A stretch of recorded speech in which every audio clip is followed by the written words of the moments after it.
examples. One of them is the idea of linearity, that it starts here and you go through a track, and if you do everything right, you will end up set for the rest of your life. Everybody who's spoken at TED has told us implicitly or sometimes explicitly a different story, that life is not linear, it's organic. We create our lives symbiotically as we explore our talents in relation to the circumstances they help to create for us. But you know, we have become obsessed with this linear narrative, and probably the pinnacle for education is getting you to college. I think we are obsessed with getting people to college. Certain sorts of college. I don't mean you shouldn't go to college, but not everybody needs to go, and not everybody needs to go now. Maybe they go later, not right away. I was up in San Francisco a while ago doing a book signing. There was this guy buying a book. He was in his 30s, and I said, "What do you do?" And he said, "I'm a fireman." And I said, "How long have you been a fireman?" He said, "Always. I've always been a fireman." And I said, "Well, when did you decide?" He said, "As a kid." He said, "Actually, it was a problem for me at school, because at school, everybody wanted to be a fireman." He said, "But I wanted to be a fireman." You know, and he said, "When I got to the senior year of school, my teachers didn't take it seriously. This one teacher didn't take it seriously. He said, I was throwing my life away if that's all I chose to do with it. That I should go to college, I should become a professional person, I had great potential, and I was wasting my talent to do that." And he said it was humiliating, because he said it in front of the whole class, and I really felt dreadful. But it's what I wanted. And as soon as I left school, I applied to the fire service, and I was accepted. And he said, "You know, I was thinking about that guy recently, just a few minutes ago when you were speaking about this teacher." He said, "Because 6 months ago, I saved his life." He said he was in a car wreck, and I pulled him out, gave him CPR, and I saved his wife's life as well. He said, "I think he thinks better of me now."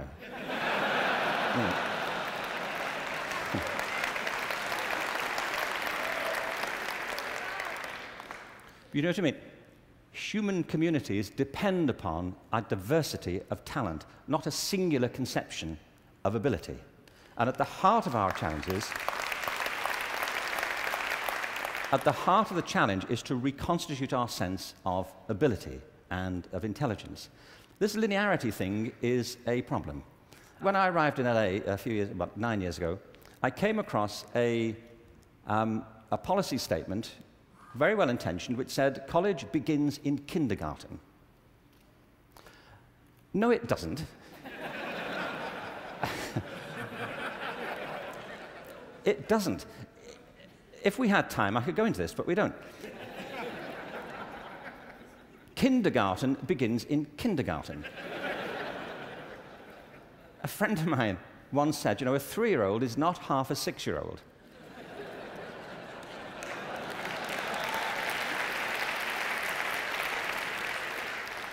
They're 3.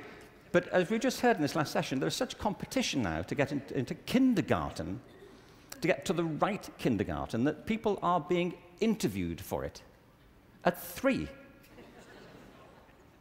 Kids sitting in front of unimpressed panels, you know, with their resumes. Flicking through it, saying, "What, this is it?"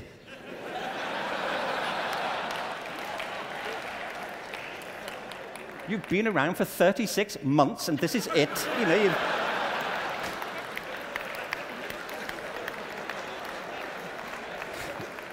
you've achieved nothing. I mean, spent the first 6 months breastfeeding, what I can say. I mean, see, it's outrageous as a conception, but it tracks through. The other big issue is conformity. We have built our education systems on the model of fast food.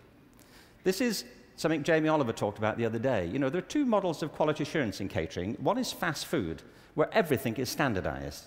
The other are things like Zagat and Michelin restaurants, where everything is not standardized. They're customized to local circumstances. And we have sold ourselves into a fast food model of education. And it's impoverishing our spirits and our energies as much as fast food is depleting our physical bodies.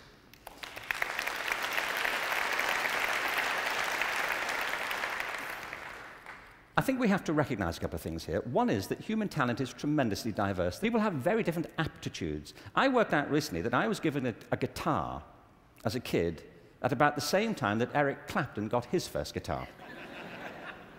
You know, it worked out for Eric, that's all I'm saying. You know, in a way, It did not for me. I could not get this thing to work, you know. No matter how often and how hard I blew into it, you know, it just wouldn't work. But it's not only about that, it's about passion. Often people are good at things they don't really care for. It's about passion and what excites our spirit and our energy. And if you're doing the thing that you love to do, that you're good at, time takes a different course entirely. My wife's just finished writing a novel, and I think it's a great book. But she disappears for hours on end. You know this. If you're doing something you love, an hour feels like 5 minutes. If you're doing something that doesn't resonate with your spirit, 5 minutes feels like an hour. And the reason so many people are opting out of education is because it doesn't feed their spirit. It doesn't feed their energy or their passion. So I think we have to change metaphors. We have to go from what is essentially an industrial model of education, a manufacturing model, which is based on linearity and conformity and batching people. We have to move to a model that is based more on principles of agriculture. We have to recognize that human flourishing is not a mechanical process, it's an organic process. And you cannot predict the outcome of human development. All you can do is, like a farmer, is create the conditions under which they will begin to flourish.